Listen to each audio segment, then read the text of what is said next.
E aí pessoal, tudo bem? Bom, o vídeo anterior eu não consegui completar a minha fala por causa do espaço aqui, mas vou falar sobre Lucas 14, verso 1 e 12.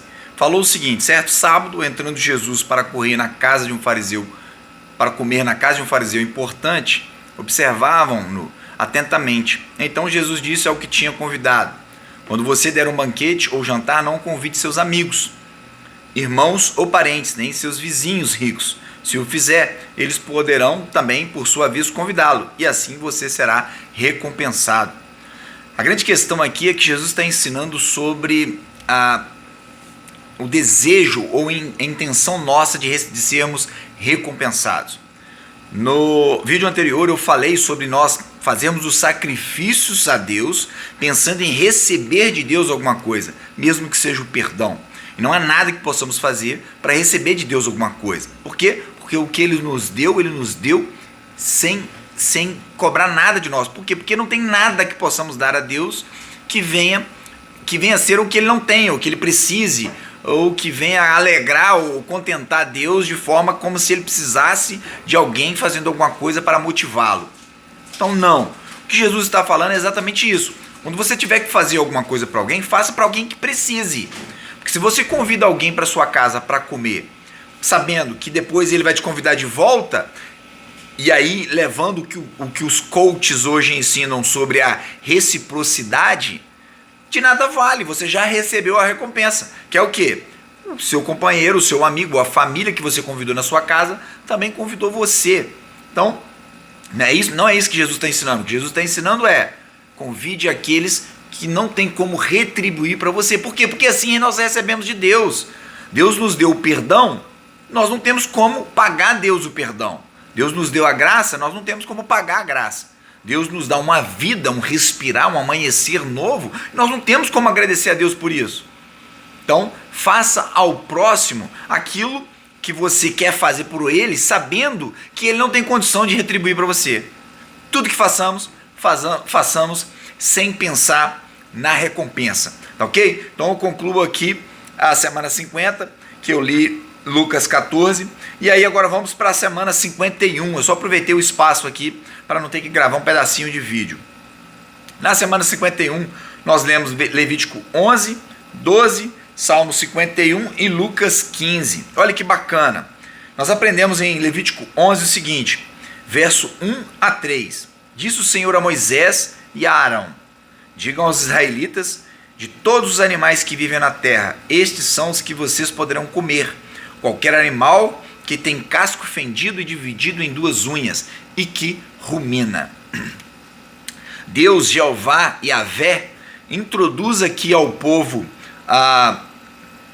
hebreu uma dieta baseada no que eles tinham, cortando na verdade o que eles tinham de costume do Egito e introduzindo uma nova dieta. Lá no Egito eles comiam rato, morcego, mosca, comiam o que tivesse à frente. Por quê? Principalmente porque eram escravos e os egípcios não tinham muito uma dieta saudável, comiam o que dava na telha. Deus então faz o quê? Eles estão no deserto, o povo está no deserto, num calor escaldante, sem qualquer tipo de medicina, nem básica, porque tudo ficou no Egito.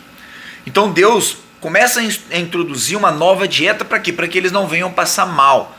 Deus se preocupa com a nossa dieta, Deus se preocupa com o nosso estado, até porque Deus sabe que um povo insatisfeito, e isso é fácil para nós ficarmos insatisfeitos, um povo insatisfeito muito murmura, e a ira de Deus iria contra esse povo. Nós lemos no início de Levítico exatamente isso. Em Êxodo, Deus fala para o povo que ia mandar um anjo à frente do povo, que ele não iria, porque se ele fosse, ele destruiria o povo. Deus falou isso lá. Então Deus já começa a tratar o povo para o que hoje nós entendemos como uma boa dieta. E o que Deus dá de instrução? E aqui, para que o povo entendesse e cumprisse, nós precisamos entender o linguajar. Por que sagrado, impuro? Porque naquele período da antiguidade, tudo que era sagrado era temido e era cumprido, porque eles tinham a ciência de que o que é impuro, o que é sagrado, o que é maldição, eles tinham que vigiar. Então Deus usa esse linguajar para que o povo obedeça à nova dieta. E a nova dieta aqui é comer qualquer animal com casco fendido, né? É um casco dividido assim, tá? Fendido. E dividido em duas unhas, então a pata também é dividido em duas unhas. E que rumine. E o que é ruminar? Ruminar é o que alguns animais têm, que eles comem o alimento começa a se processar, ele volta para a boca, ele continua mastigando e entra de novo para o estômago. Isto por quê? Porque alguns animais, aliás, deixa eu voltar, o alimento desses animais geram algumas toxinas. Essas toxinas vão para a carne do animal. Quando o ser humano come esse animal, essas toxinas entram no organismo humano e geram doenças do ser humano. Então o que Deus está falando? Vocês vão alimentar de animais com fenda, com unha fendida e que ruminam. Principalmente esse ruminar por causa disso. Então os animais que têm esse processamento de rumina, essa digestão que é demorado, eles liberam essas toxinas e essas toxinas não entram na carne do animal para assim não prejudicar o ser humano. Percebem o cuidado de Deus para conosco? É imenso. Hoje nós vivemos num mundo onde nós não nos preocupamos como vivemos, o que comemos, como dormimos, como aproveitamos o nosso lazer, como nos relacionamos com os amigos, como nos relacionamos sexualmente com o cônjuge, que podem gerar várias outras doenças. Deus está preocupado com a nossa vida. E aqui Deus ensina o povo. Então é fundamental você entender isso. E aí Deus continua ensinando o povo no capítulo 12 de Levítico, verso 2 e 4. Eu vou ler aqui. Diga aos israelitas: quando uma mulher engravidar e der à luz a um menino, estará impura por 7 dias, assim como está impura durante seu período menstrual. No 8º dia, o menino terá que ser circuncidado. Então a mulher aguardará 33 dias para ser purificada do seu sangramento. Não poderá tocar em nenhuma coisa sagrada e não poderá ir ao santuário, até que se complete os dias de sua purificação. Deus é demais, é power.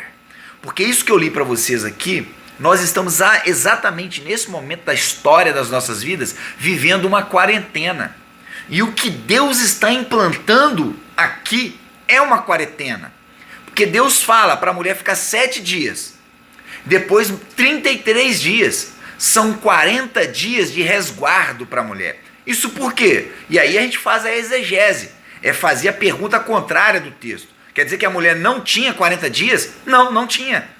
A mulher, ela saía da gravidez e começava a trabalhar, a fazer, e o homem queria sexo, e aí ia, e isso prejudicava a mulher, trazendo problemas para a própria saúde dela. Deus fala: opa, parou, tem uma quarentena aí.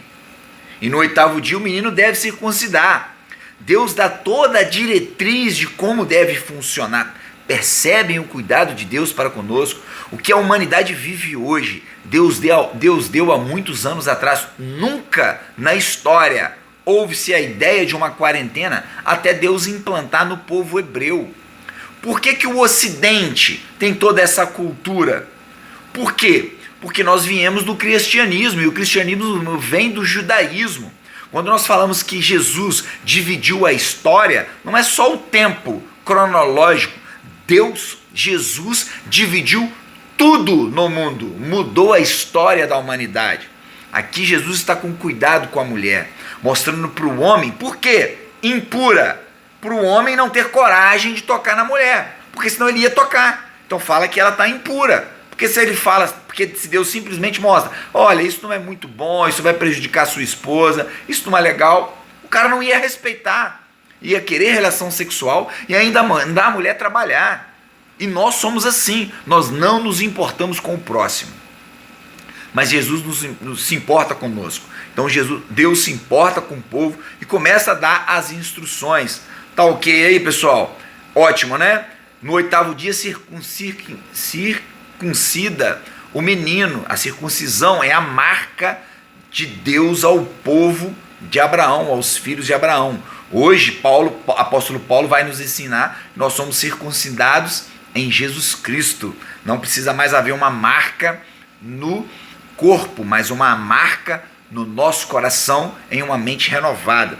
O salmista vai falar para nós no capítulo 51, diz para nós em vários versículos assim: pois eu mesmo reconheço as minhas transgressões, e o meu pecado sempre me persegue. Contra ti, só contra ti pequei, e fiz o que tu reprovas, de modo que justa é a tua sentença, e tens razão em condenar-me. Cria em mim um coração puro, ó Deus, e renova dentro de mim um espírito estável. Não me expulses da tua presença, nem tires de mim o teu Santo Espírito. Devolve-me a alegria da tua salvação e sustenta-me com o espírito pronto a obedecer. Os sacrifícios que agradam a Deus são um espírito quebrantado, um coração quebrantado e contrito. Ó Deus, Deus não desprezarás. Aqui o salmista está nos falando aquilo que nós já vemos falando muito.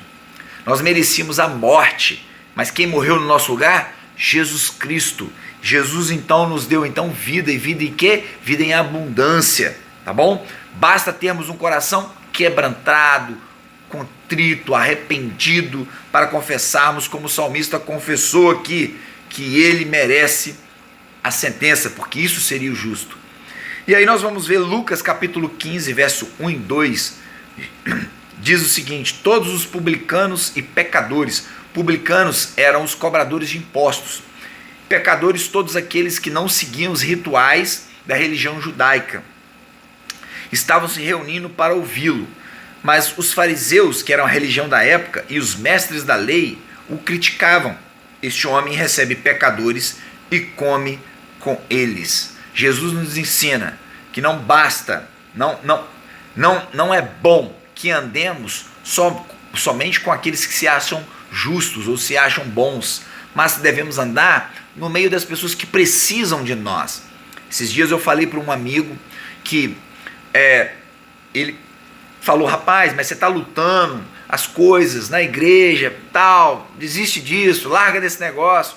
Eu falo: cara, não, nós temos que fazer a diferença.